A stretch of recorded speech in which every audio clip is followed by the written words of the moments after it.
So today we head up to the Robledo OHV trail system again and have a really nice ride. The Robledo OHV trail system is located in the southwestern part of the United States, just north of the little town of Las Cruces, New Mexico. It is part of the Prehistoric Trackways National Monument, and it's a really nice trail system they've developed. It's located north of Las Cruces, just to the west of the little town of Donna Ana. This is a map of the trail system. It's done pretty nicely. There's a lot of trails. We're going to go ahead and get into the ride, so without further ado, here we go.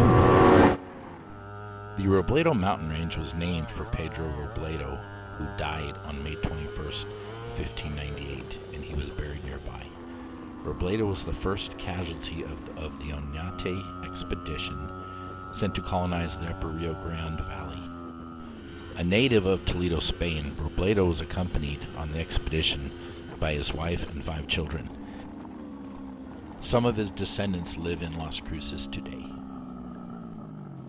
These mountains are home to the world-famous early Permian trackways of invertebrates and vertebrates. In 2009, the main locality was designated the 100th active national monument in the United States and named Prehistoric Trackways National Monument.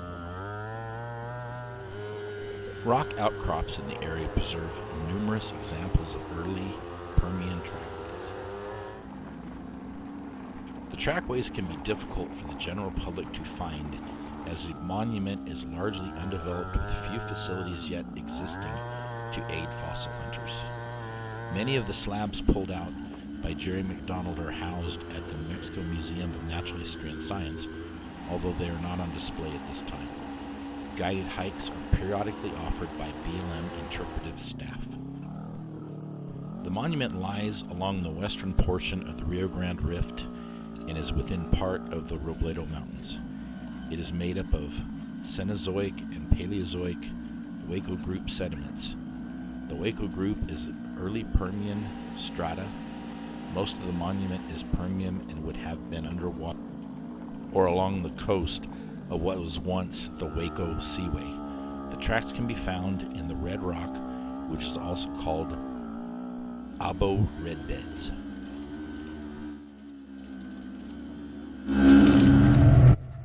The monument is situated at the northern tip of the Chihuahuan Desert. Some examples of plants within the monument are ocotillo, mesquite, creosote bush, prickly pear cactus, torrey yucca, barrel cactus, sotol, agave, and snakeweed. A few of the animals you may see are mule deer, rattlesnake, desert cottontail, many species of lizards, and several species of birds.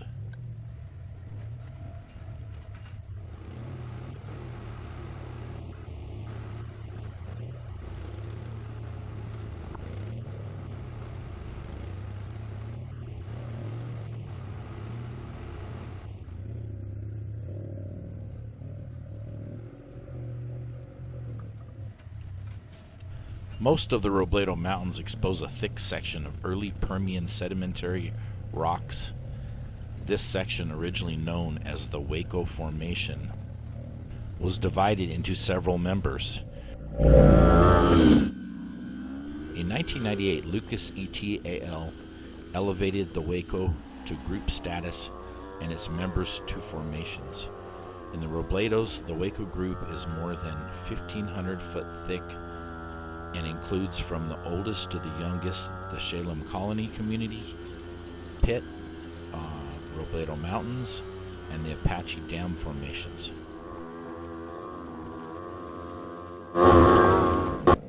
The Waco group was laid down about 280 million years ago, when all the Earth's land masses had come together to form the supercontinent Pangaea. And this region was near the shore of a shallow tropical sea called the Waco Sea. Most of these sediments were deposited offshore and include interspersed limestone, siltstone, and shale. The other formations of the Waco group are marine in origin, but the Robledo Mountain Formation contains continental sediments interlayered with yellowish gray marine shale and gray gray limestone.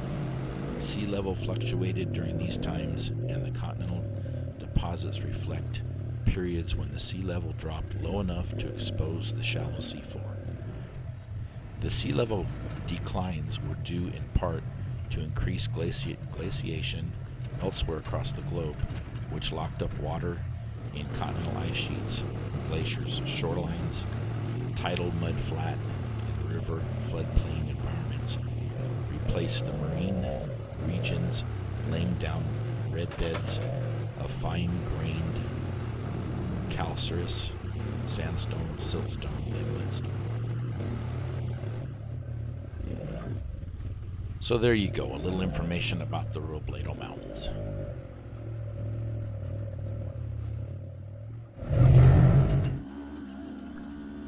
So you've been watching us work our way around the Robledo Loop, which is like a main trail that makes a loop all the way through. And we are actually working our way to the high end of the Amatista Ledges Trail.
The Amatista Ledges Trail is a level 8 on the scale of difficulty.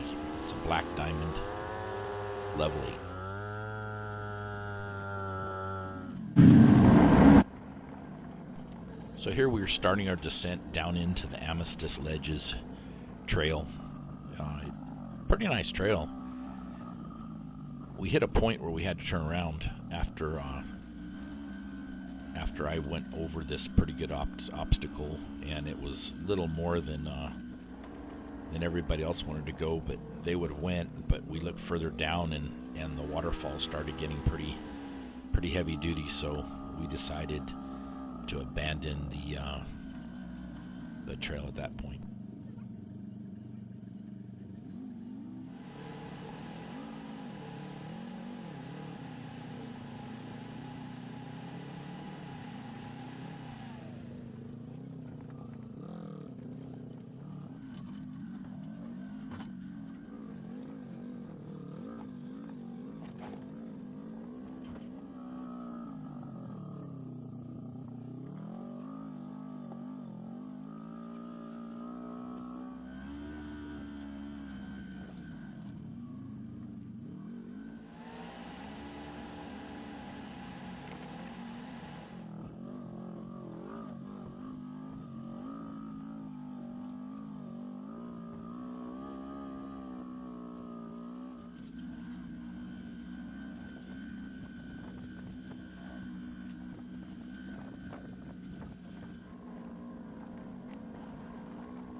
So we're approaching that really nice section of trail that I had a lot of fun with.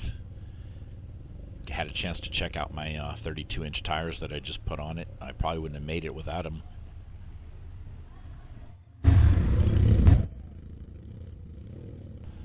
So I was already sitting up at 15 inches of ground clearance, and with the 32s it got me to 16, which really helped here.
So now we're headed back out. We're gonna head up on around and head back to the vehicles and make some lunch.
I went ahead and kicked this part of the video up into 4 times speed, so kind of get back to the truck without being too long of a video.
It was a beautiful day for a ride. It didn't get too hot. It warmed up nicely, and we had a really good time. Thank you for joining us today.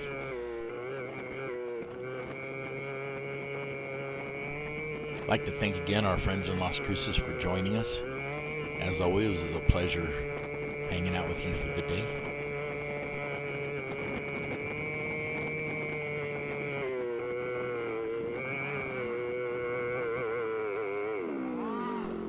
Make sure you subscribe to our channel. We have plenty more good videos on the way.